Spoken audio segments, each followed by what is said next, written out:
প্রিয় মাছ চাষি ও মৎস্য খামারি ভাইয়েরা, আসসালামু আলাইকুম। স্বাগতম জানাই আমাদের আরও একটি নতুন ভিডিওতে।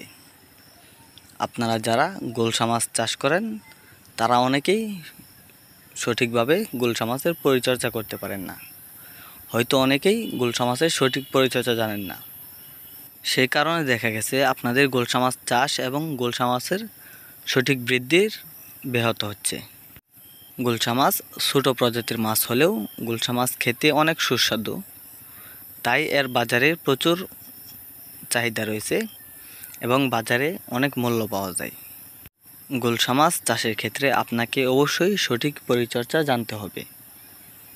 গুলশা মাছ পুকুরে ছাড়ার পরে প্রত্যেক 1 মাস পর পর পুকুরের প্রাকৃতিক খাদ্য পরীক্ষা করতে হবে।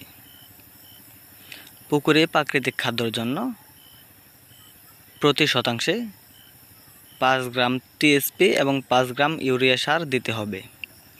সার দেওয়ার নিয়ম হলো আগের দিন রাত্রে সার পানিতে ভিজিয়ে তারপর পরের দিন সকালে পানির সাথে মিশিয়ে ছিটিয়ে দিতে হবে।